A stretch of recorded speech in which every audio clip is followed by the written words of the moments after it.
Russia went to sleep believing Crimea was untouchable, protected by layers of radars, guarded by some of the most advanced air defense systems on the planet, and defended by weapons Vladimir Putin once described as unstoppable.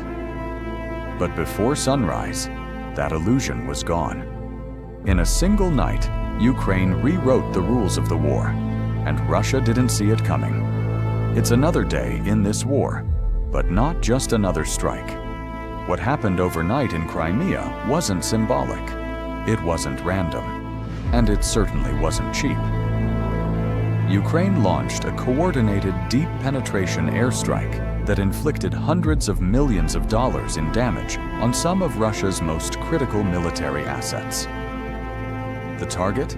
Belbek Air Base, one of Russia's most important military hubs in occupied Crimea. The result?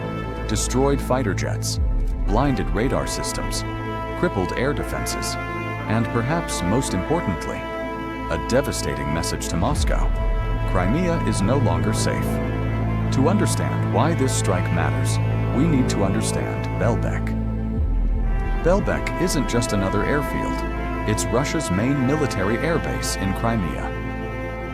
From here, Russia launches airstrikes into mainland Ukraine, coordinates operations over the Black Sea, protects Sevastopol and the Black Sea Fleet, extends radar and air defense coverage hundreds of kilometers outward. In other words, Belbek is the heart of Russia's Crimean air power. And on December 18th, that heart took a direct hit. According to multiple reports, including Sky News, Ukraine carried out the strike during the dead of night. Long-range drones operated by the Alpha Special Operations Center of Ukraine's Security Service, SBU, traveled hundreds of kilometers to reach their targets. This wasn't a swarm sent blindly into enemy airspace. It was methodical, calculated, surgical.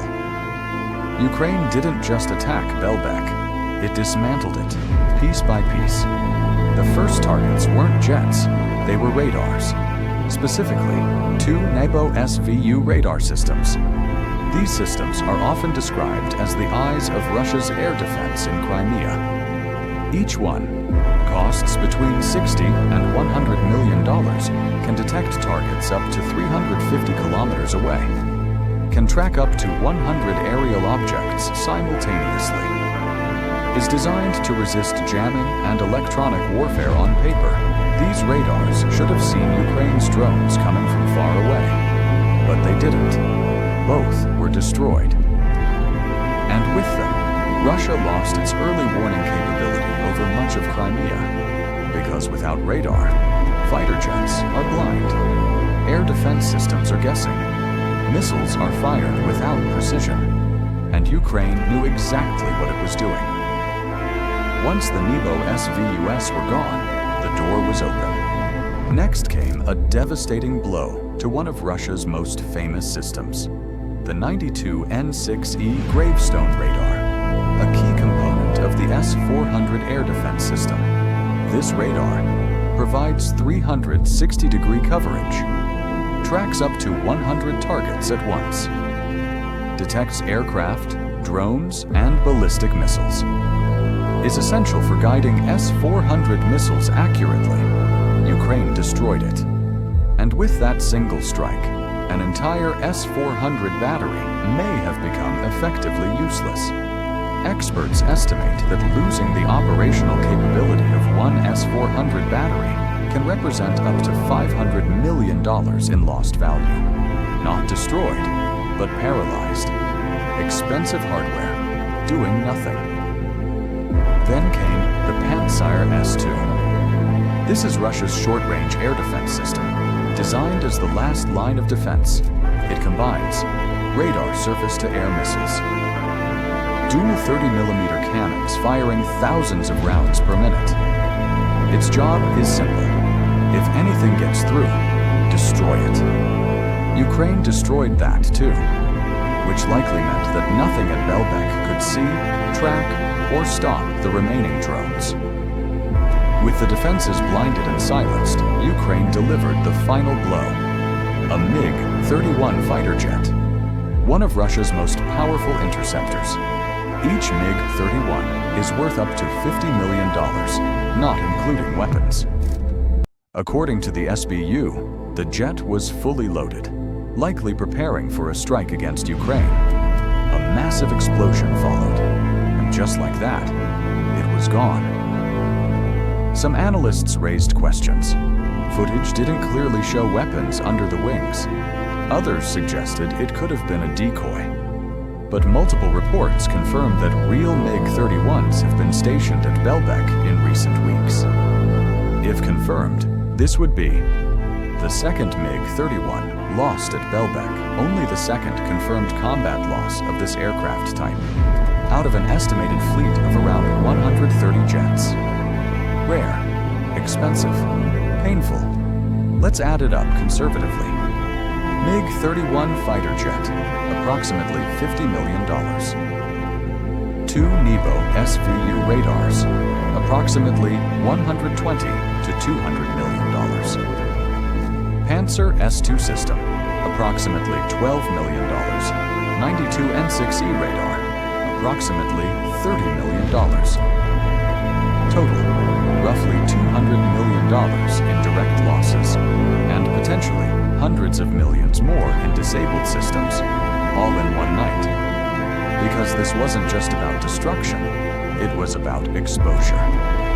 Ukraine showed that Crimea's defenses are penetrable. Russia's most advanced systems can fail. Expensive hardware doesn't guarantee security. More importantly, it creates openings. Without radar coverage, future drone strikes become easier. Other air bases become vulnerable. Black Sea fleet ships face greater risk. Crimea becomes a liability, not a fortress. Belbek helps protect Sevastopol Naval Base. Russian ships operating in the Black Sea with radar coverage degraded. Ships face undetected threats. Drones can slip through gaps. Naval operations become riskier. Ukraine doesn't need to destroy everything. It just needs to make Russia nervous enough to pull assets back. Between October 5th and October 12th alone, Russia fired 92 missiles, nearly 1,400 glide bombs. In the first 11 months of 2025, around 44,000 glide bombs hit Ukraine. Every radar destroyed, every jet grounded, means fewer bombs falling on civilians. Even a small reduction saves lives.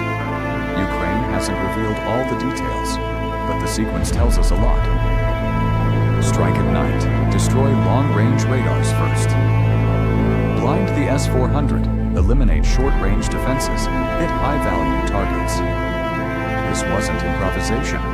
It was doctrine-level planning. Local authorities claimed the attack was repelled. But the Russian Defense Ministry? Silent. Because it's hard to spin a military airbase in occupied territory, hit with precision, causing massive losses into a propaganda victory. So Moscow chose denial. This strike fits into a larger pattern. Ukraine's Crimea strategy has evolved. First, Black Sea fleet ships, then logistics hubs, now air defenses and air bases. The goal isn't immediate liberation, it's strategic suffocation. Make Crimea expensive, dangerous, militarily inefficient, until holding it costs more than abandoning it. Because Crimea isn't just territory, it's symbolic. Putin annexed it in 2014. He sold it as permanent, untouchable, Russian forever. If Crimea becomes unsafe, that narrative collapses, and humiliation is something authoritarian leaders fear deeply. This strike opens the door for more drones, more destroyed radars, more grounded aircraft, and each strike chips away at Russia's ability to project power. Not overnight victory, but slow, relentless erosion. Russia didn't expect this. Not the precision, not the coordination, not the scale.